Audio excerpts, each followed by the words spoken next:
Journey of the Beloved, Chapter 3, Pearl of Murana.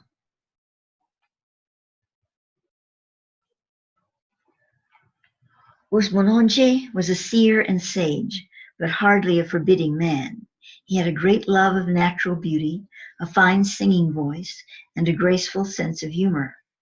Those who were known as the pure-born or sun-born contained 40 to 50% of star cosmic and at least 10% of angelic living light's genetics. They were also called the Nuangans, Nuagans, or Eternals, as they lived much lengthier lifespans than those with lesser mixes of these strains in their genes. Thus, Unjumonke, I keep saying his name differently every time, I realize that. It's Sumonje, whose mother had been pure ultra-terrestrial lineage, was 1,251 years of age when KYI'RA was born. He had built KYI'RA as a dwelling temple for his mother, who had lived there with him for 125 years. She chose to leave her embodiment at the age of 1,453.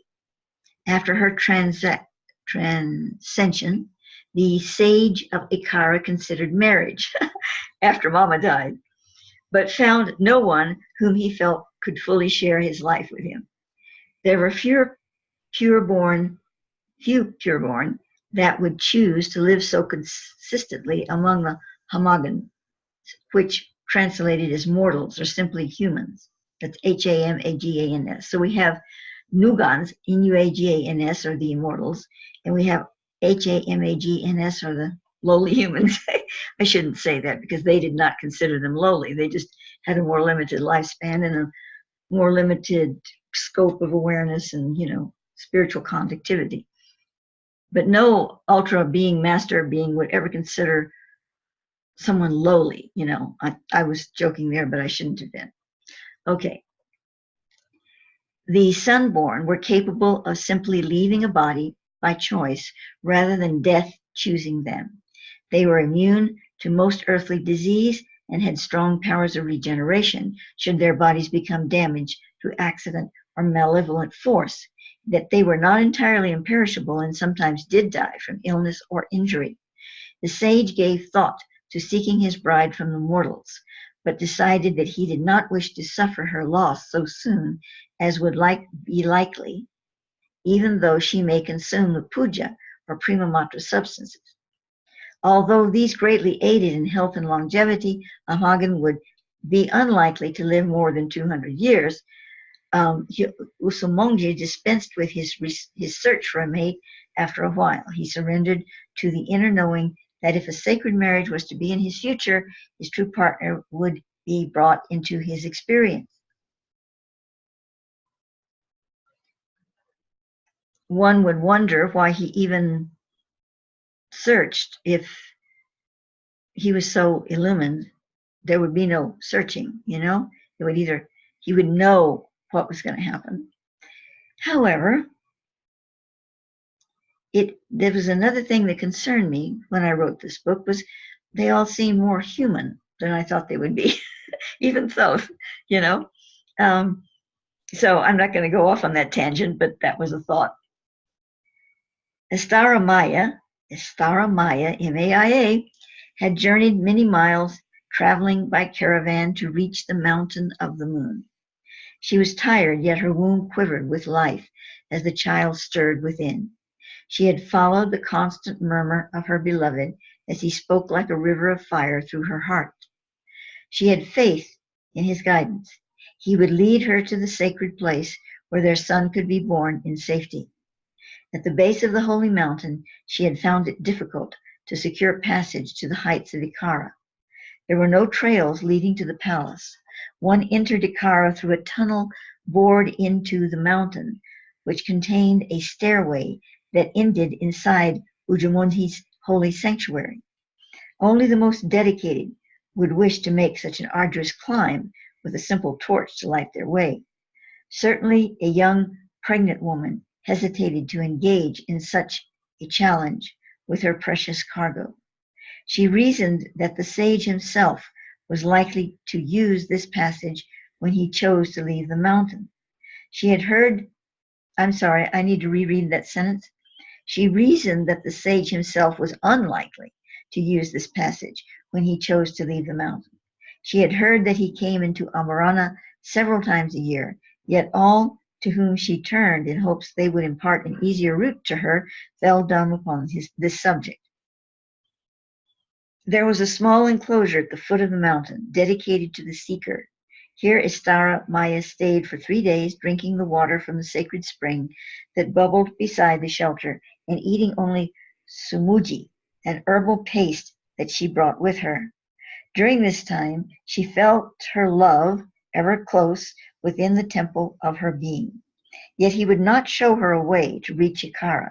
She fought despair and eventually surrendered to it, only to find that in that surrender her bright hope was laid bare on the altar of spirit and revived within her heart. As her spirits arose, fastened to new revelation, she opened her eyes from prayer to see a young man standing before her. He appeared to be no more than a boy, and yet the faint golden glow about him, extending beyond his shoulders in sweeping form, told her that he was not of this world, not even from among the sunborn. In her journal, the mother of Thoth wrote of her experience with this being. He spoke, and yet no motion of his mouth was made, and the sound that came forth was likened unto the clear, high bells of the stofa. This is a mountain festival calling the nature spirits, or devas, for the fertility of the earth. So sweet and melodic was his voice, he called me by my Kami name, Khami, her birth name, which was Astarte, Asartarte, and said unto me, "Why do you sit here in the dark? Come into the light with me." And I came to him, and it was as if I were lifted upon a shore of light that filled my body with wondrous white, so pure as to be a garment of divine apportation. I saw him who was the Holy One change from the form of a youth into a white bird of grace and strength, like a falcon of the huntress. His golden eyes flickered, and I was caught up in their timeless gaze. I saw the plain below, the perfect spiral of temples, the earthen patterns of green, and the shining mirror of Nimi. That's the lake below Nimi. I rejoiced in the freedom bursting from my breast that devoured whole within the wet. I'm really not doing this well. Let me try that again. I rejoiced in the freedom bursting from my breast that devoured whole the width and breadth of my peace. Ever succulent morsel of splendor among the blue vault of the sky did I consume gladly, gratefully.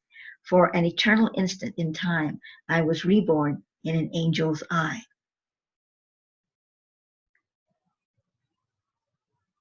Then it was as if nothing so transparent had just visited upon me. No ripple in time condescended to my rapture, but a moment past. I stood, feeling I had suddenly been cast to earth. If the cool, musty darkness of the hut no longer surrounded me, I was instead before a door of great height, carved with many figures and forms of which I knew not. A wind blew my tongas, a robe worn by women of the Tungsi, I can never say that, Tungsi, who were of a temple caste. So this wind blew her robe about me, and I saw I was upon the heights of my desire, surely before the palace of KYI'RA. That's the end of her passage. So it was that Usamunji was presented with his bride. When he first beheld Sha'Maia, he knew not her name or her past, yet he envisioned her future with him, for it was sewn into her aura by the tender weave of the holy ones. He also saw in the same looking glass about her delicate features that she was already a vessel for a sunborn. Once inside the living stone of KYI'RA, with fruit and herbs to refresh her body and that of her unborn child, Sha'Maia related to the sage of KYI'RA her story of grace, laced with an epistle of tragedy and sorrow. Her father had been Tumsi, and her mother from the land of the Black Sun, Egypt. Her birthplace had been Murana, a province in the region that is now India. She had lived there her entire life until several months previous. Murana was settled by the people from Murana centuries ago. Sha'Maia had been 13 when her parents were murdered by the nomads. Boy, everybody's getting killed here. While on a journey to the city of Sebastia in the province of Kuramane. I'm sorry. I'm reminding you. Exercise. I should turn Alexa off while I'm doing this. So we'll just kind of talk over her here. I'm reminding you. Exercise. Sorry. Let me try that again. Anyway, she lived her entire life until several months previous in this region of Murana, a province in the region that is now India. Murana was settled by people from Murana centuries ago. Sha'Maia had been 13 when her parents were murdered by nomads while on a journey to the city of Sebastia in the province of Kuramane. Henceforth, she had been raised by her grandmother, Pantepe, who had come with Sha'Maia's mother, Orija, from the land of the Black Sun. From her journal, Sha'Maia tells of her first encounter with the father of her child. On the first day of my 31st year, I was saying my soyas, a series of prayers similar to the rosary, but instead to the Mother of the World, by the brink of the sacred pool of Magi, when a man appeared before me, for I had not seen him come upon me. I, within the blood strength, the menstrual period, hid my face in a veil, yet I could not but cast my eyes to him. He so shone in rosy light. He bent to my side and told me to never fear him, for he had come to me to be remembered, and thereby to live in the world of mortals.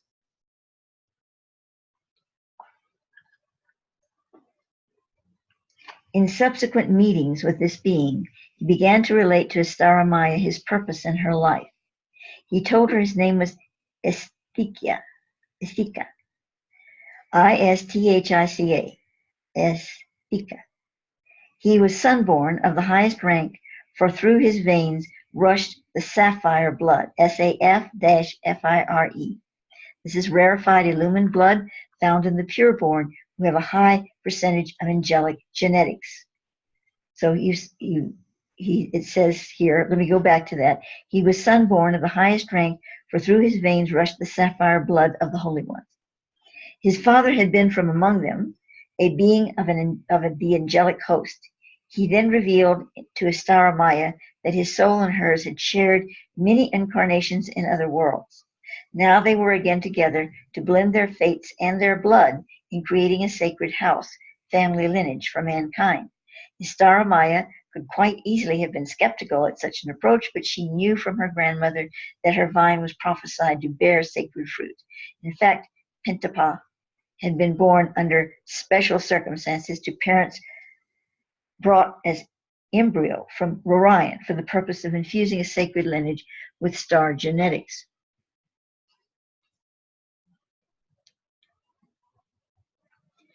This sacred lineage would become in a future age the house of David, from whence Joshua ben Joseph, or Jesus of Nazareth, descended. From Thoth's life treatise, The Seven Feathers, is quoted, when Istica told her of his plight, Sha'Maia resolved that it was so, and she took him unto her as her Lord, unquote.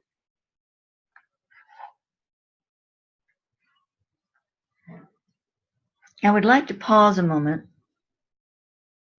and talk just briefly, but it is important, about all this pureborn, sunborn genetics thing. It sounds very racist in a way. I understand that. But that's from this perspective. This was a means to build up the consciousness of mankind. And no one on the planet at that time was considered lowly, was considered less than. They were just creating an outer form that would be lasting on the planet for all souls to be able to incarnate into as they move through their spiritual progression. Additionally, we have to remember paragenetics. I won't go into great detail, but paragenetics is that which we bring with us through incarnations. And when we incarnate in a body, we literally change the genetics in some way of our grandparents, as well as our future family, even if we don't have any children in that offspring. So when you consider all of this, this was not about somebody trying to keep their little family race all pure and nice and one particular color and one particular religion and one particular this and that. It was about helping in the entire scope of humanity. And not all sunborn were white. We had black sunborn, we had blue sunborn. There were other colors as well. It did happen that the particular strain from Rigel that started the whole thing happened to be fair-skinned and light eye color and light hair, sort of the Nordic type, as they say. It didn't make them superior. It didn't make them anything but that they got to the marker first for whatever reason. But it wasn't because they were superior. So I just wanted to fill in all those blanks there because we're going to be talking a lot about or reading a lot about sunborns and the pureborn and all of this, which could sound, when the Nazis got hold of the esoteric material that they got hold of that has never been entirely revealed yet, they seized on to some of this stuff to create their dark agendas and viewpoints. And this is, just like they took the swastika, which is an emblem of the Holy Sun. You could say it's an emblem of the sunborn, only going in the opposite direction that the Hopis and many other cultures embraced as such. And they reversed the field of it and used it for their awful symbol, So we have to bear these things in mind as we read ancient texts, how they've been distorted in people's minds and hearts.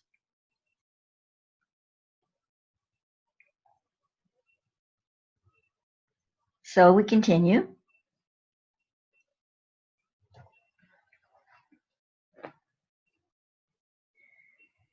The sacred marriage of Issachar and Ishtaramaia. Issachar meaning that which comes from the fish. Even in the age of Thoth, the fish was a sign of a coming new beginning, the Piscean age, for the world. Ishtara was one of the many words for pearl, most specifically a pearl from the deep sea. Maya meant in the likeness of the divine. That is M-A-I-A, not the M-A-Y-A that means more the illusion kind of thing. Now I'm using our English spelling, of course, but there is a differentiation in the ancient version. And no, I'm not the incarnation of his mother. I was shown I was in the incarnation of his sister, but not his mother. Okay, thus Ishtaramaia was she who was a pearl of divine resemblance. So she was not purely, let me try that again. Thus Ishtaramaia was she who was a pearl of divine resemblance. Oh gosh, I went so far off the sentence, I'm going to have to start that over again, the top sentence. Even in the age of Thoth, the fish was the sign of a coming new beginning for the world. Ishtar was one of the many words for pearl, most specifically deep sea. I'm still not getting it. I must have missed a sentence here. Anyway, this was not purely for a necessity of genetic propagation, for from the beginning of their time together, a deep and abiding love bound them to one another, as it had in the past, and would throughout all eternity. After their sacred union, Issachar told Ishtaramaia that there were those whom he called the Benachim, who followed his path as evildoers of the night. Issachar had been in Atlantis with Thoth when the Dark Ones had attempted to overthrow the temple of the daughters of Zain, a branch of the Melchizedek which would be overthrown as a whole during the lifetime of Thoth Raismes. They had not succeeded, for Thoth Issachar and several other ultras and sunborn intervened. After this siege, Thoth had entrusted Issachar with certain relics of power ancient before time, brought by Thoth from Orion. Thoth told Istika that he would return for them through the body of your son, meaning he would reincarnate as Istika's son. It was soon after this last meeting with Istika that Thoth took up his form unto light. It was for possession of these relics and to keep Istika from siring Thoth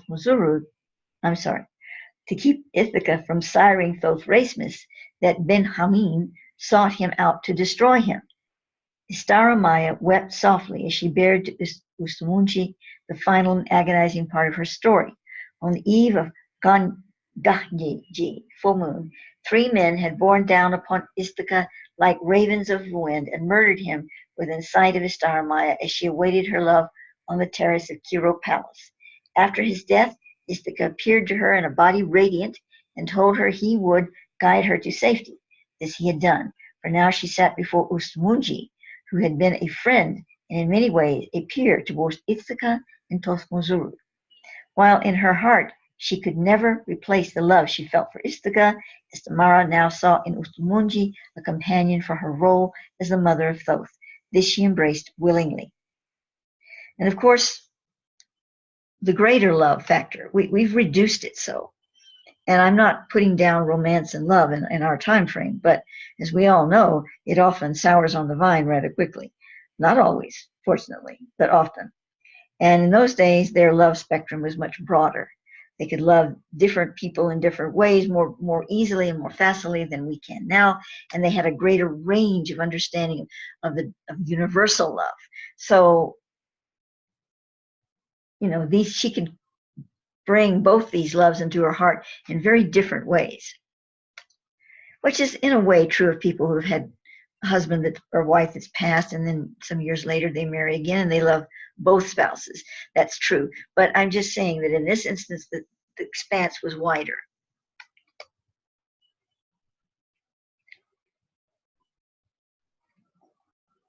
Sha'Maia would wed the sage of KYI'RA before the birth of her child, and together they would have more children, sharing a life of purpose and grace together in the years to come. Raismes would come to refer to Ustumunji, whom he called by his birth name of Lazarel, as his father, although he honored Istika as well. In her journal, Sha'Maia wrote, I came into KYI'RA a wounded swan, my heart pierced deeply by the hunter's spear. Yet though I would have gladly ceased this life to be with my beloved, I was revived from my womb of sorrow by one who knew my pain as his own and was not deceived by its blackness, for he saw therein a dwelling flame that grew brighter through his tending and love. And so that concludes Chapter 3.